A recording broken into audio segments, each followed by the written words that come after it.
Hey, what's up guys? Good morning and welcome back sa aking YouTube channel. So for today's video mga guys ay papakita ko sa inyo yung aking nabiling drone. Mumurahing drone lang guys for beginners, no? Kung kayo ay mahilig sa drone or nangangarap ng magkaroon ng drone pero hindi pa nakatry or hindi pa nakahawak, hindi pa marunong gumamit ng drone. Ito yung bilhin nyo guys. Under 1K lang, murang-mura lang. So hindi kayo matatakot na masira nyo kaagad yung drone kasi mumurahin lang talaga siya under 1K, no. So hindi ganong masakit sa heart or masakit sa bulsa. Ayan. So ngayon guys, ito na yung papakita ko sa inyo na drone.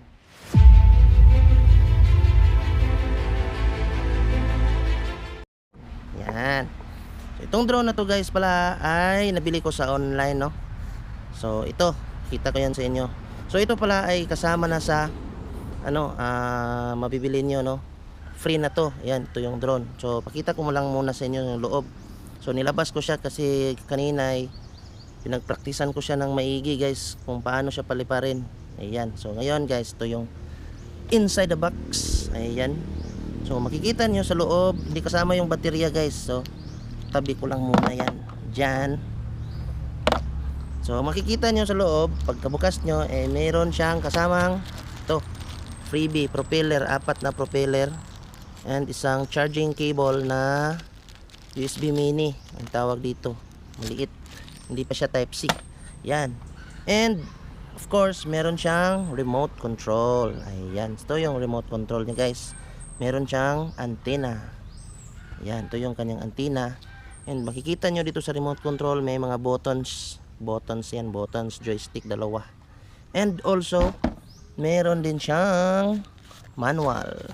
Ito yung manual na incheck and meron pala siyang English din, no. So ayan, folding drone user manual. So dito makikita nyo yung controls, no, yung specification ng mga controls niya. Ayan, ito headless mode, speed switch, gyro, ayan. So meron dyan. And ito naman pala yung isang operation manual para sa application niya. Kasi meron din siyang phone application para makita mo din yung camera niya. Kasi yung drone is merong camera. So ito guys, ito yung QR code na i-scan mo lang para ma-download yung application. Ayan. So ito naman yung pinaka drone. Ayan. So kung makikita nyo, napakaganda, no. DJI inspired, no. Ganda talaga, oh. Para siyang bubuyog na malaki. And ito naman yung camera niya guys. Wait muna guys, mamount ko muna yung. So ito naman guys yung drone camera. Ayan. So yung camera niya dito, kung makikita ninyo, sobrang liit lang ng lens, lintin niya. Ayan. And hindi siya gimbal guys, no. So manually mo siyang i-adjust. Ayan. Ayan. And dito naman sa ilalim ay meron din pala din siyang camera, oh. Same lang sila ng kaliit-liit. Ayan. So for sure alam na natin to dahil mumurahing drone lang. Hindi gaanong malinaw yan, no. So ito naman yung kanyang hitsura. Ayan. So ito ay natutupi din kagaya ng mga mamahaling drone. Ayan. So ito ay nasimbol ko na, nilagyan ko na kaagad ng propeller guard. Ito ay natatanggal din guys. So nilagay ko lang kasi kanina pinagpraktisan ko siya. Takot kasi tayong baka masira natin kaagad, hindi natin ma-review.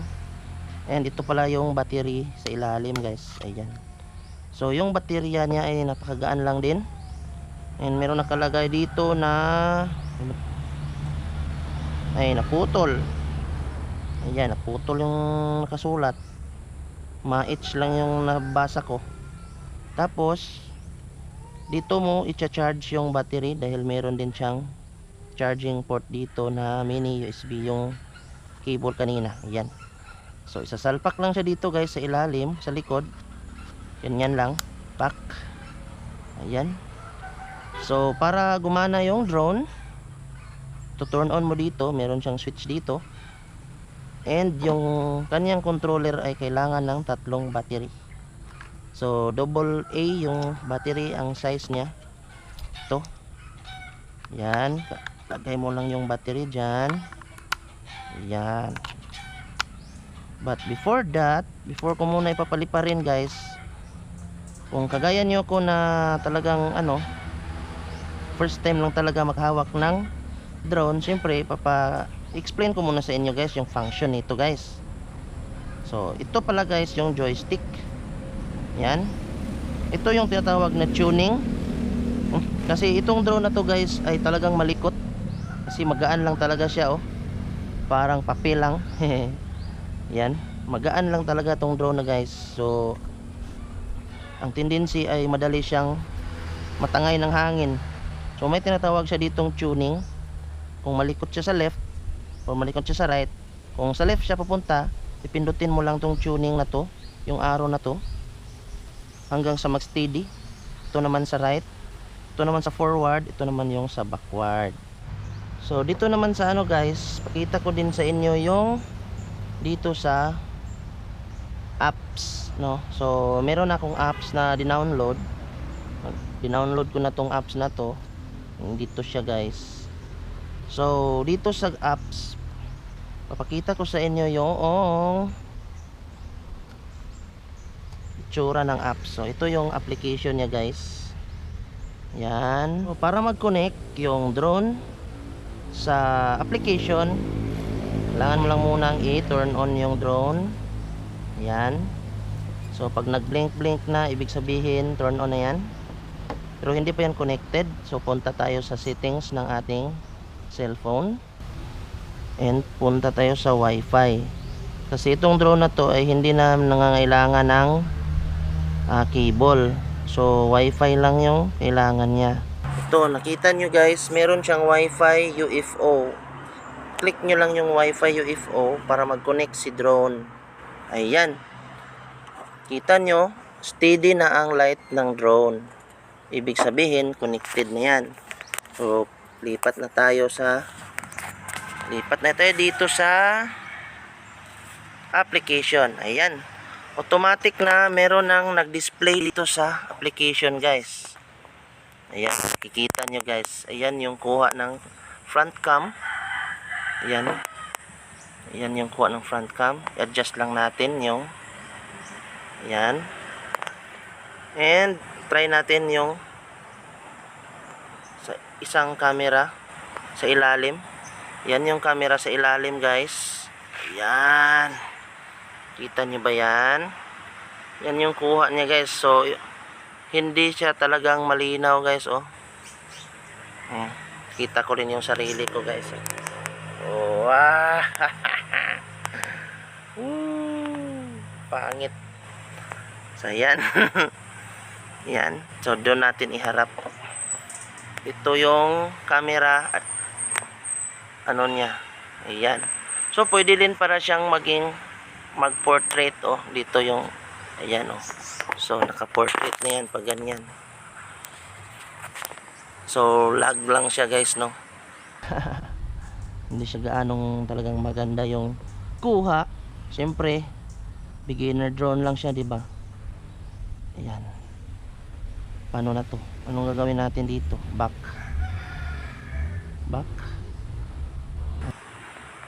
Ayan. So pwede din siyang take photo. Ayan. Paano ba to? Back tayo.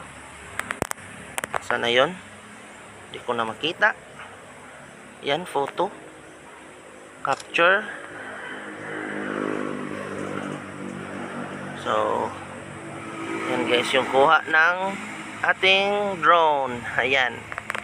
So syempre dahil mumurahing drone lang siya, wala siyang tinatawag ng mga gaya ng mga mamahaling drone na mga adjust yan, zoom in no. Wala to. Yung iba hindi ko na alam kung paano, meron din siyang video dito. Ayan, nagre-record din siya guys. Ayan oh, may countdown sa ibaba. 7, 8, ayan. Ayan. Alright. Woo, galing no. Mumurahing drone lang pero meron ganyan. Hindi lang talaga malinaw yung kuha ng camera. So ngayon guys, dito sa application, pwede mo rin paganahin yung drone gamit yung application guys, no? So try natin paandarin. Ayan. Yan pala guys. So pwede natin siyang on gamit yung remote.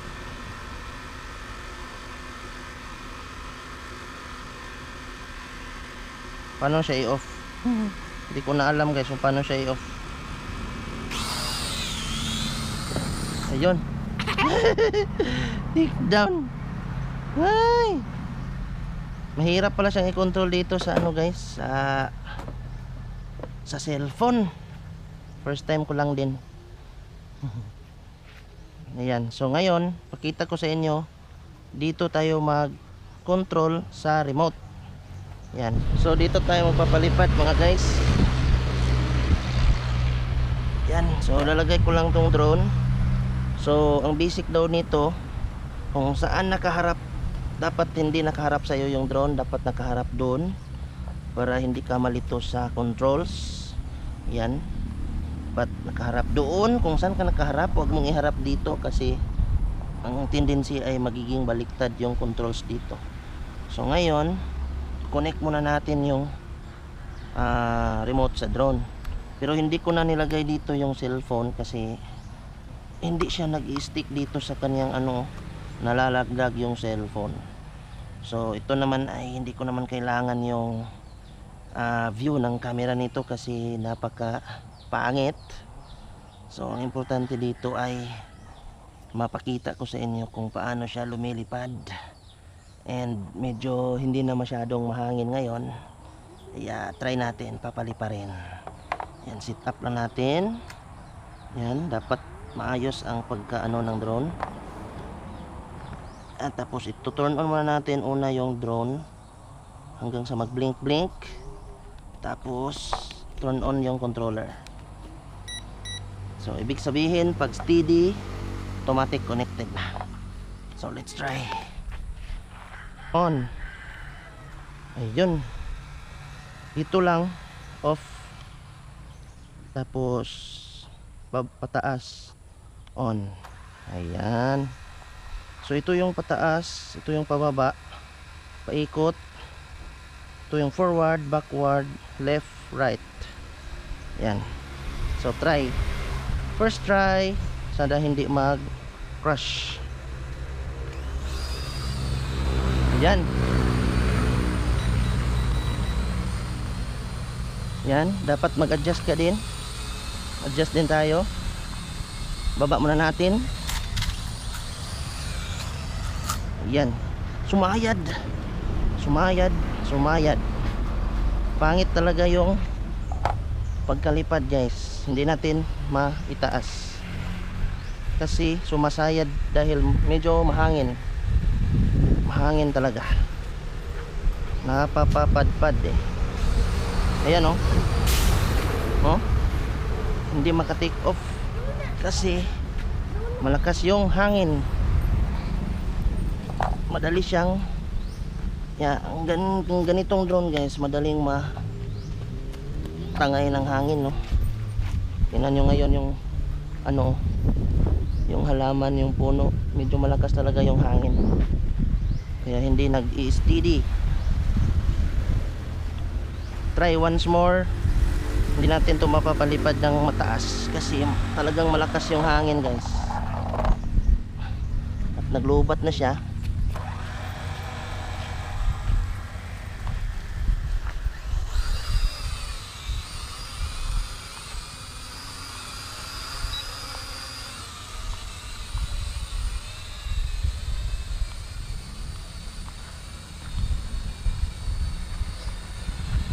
Ayan malikot, sobrang malikot guys. Malikot niya ang likot dahil sa hangin.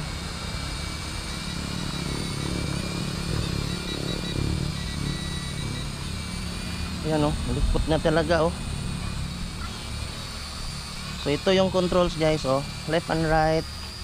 Yan, to backward dahil lumalayo. Yan. Gusto mo siyang paikutin, ganyan, iikot yan, 360. Left and right. Yan, yan. Baba. Ito, nagsign na ng lobat. Ayan, lobat. Bumagsak. Yan. Try once more. So, hindi talaga siya safe dito, no? Kasi madaming obstacle. Wala kasi siyang obstacle avoidance, etc, etc. Yan, no?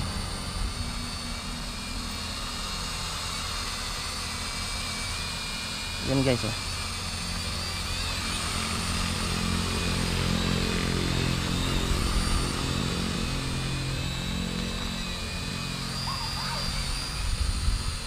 Pakalikot. Kusa siyang tumataas, oh.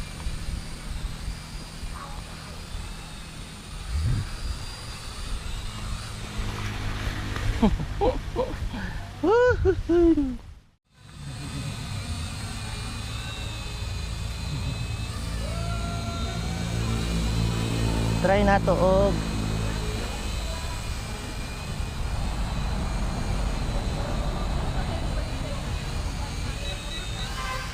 oh. Te, tanawa te. Awat te ha. Oh. So basically guys, ang review ko dito sa drone na to is 50-50. 50 ang pangit, 50 din yung maganda. Bakit 50 yung pangit? Kasi talagang pangit siya guys, no? Unahin natin yung negative.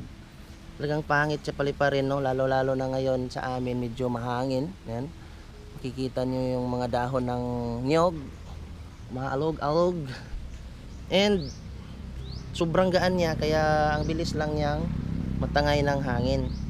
And wala siyang mga special features, no? Kagaya ng mga mamahaling drone na mayroon siyang tinatawag na obstacle avoidance, yung mga sensor, yung mga yan, yung basta-basta. And din ito yung camera, nakakapangit din ng camera. Siyempre, sa mumurahing drone na kagaya nito ay ano bang ini-expect mo, no? So ito lang talaga yung expect mo na quality. Pero 50 din yung kagandahan nito guys for me, kasi dahil sa mura lang siya and madali lang din siyang paliparin, and also magi-enjoy ka din talaga sa kanya, no? Kasi magagamit mo dito yung skill mo sa pagpapalipad and hindi ka matatakot or magwo-worry na baka masira mo siya kaagad, kasi mura lang siya. And ang kagandahan din niya is may experience mo na yung pagpapalipad ng drone na hindi mo pa na-experience noon, di ba? So syempre kung bibili ka kaagad ng mahal na drone, hindi mo pa eksperyensado kung paano siya paliparin, syempre matatakot ka, baka mahulog mo lang siya or madamage mo lang siya. So sayang naman yung pera, no? So para sa akin maganda tong beginner drone para sa mga gusto o nababalak na magkaroon ng drone. Ayan. Ito muna yung bilhin nyo kasi mura lang siya. Tapos yung kanyang controls naman is parehas lang naman to sa original na or mahal na drone, no? Kagaya ng DJI. Ayan. Ito yung pataas, pababa, tapos paikot, left and right. Tapos ito naman yung sa kabila, yung forward, backward, tapos ayan.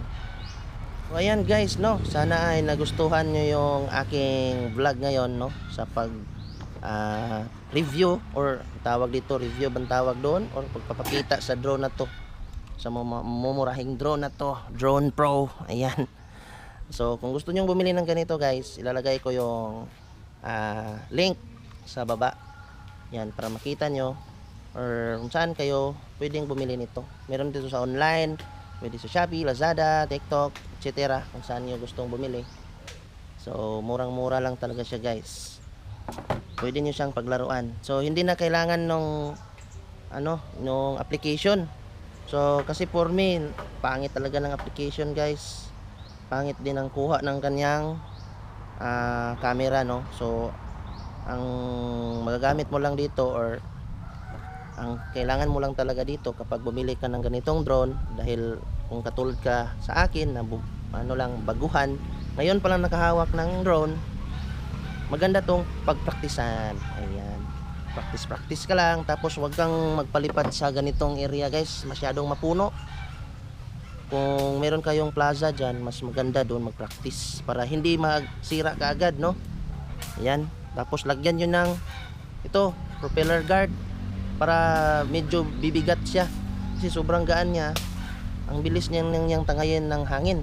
Ayan, so pasensya kayo at bulol ganito talaga yung Bisaya, bulol kayo ba, nganay yun na siya, no. So money guys, so ito yun guys. So maraming salamat sa panonood nyo sa ating YouTube channel mga guys, no. Sana sa mga hindi pa nakapag-subscribe, mag-subscribe na kayo.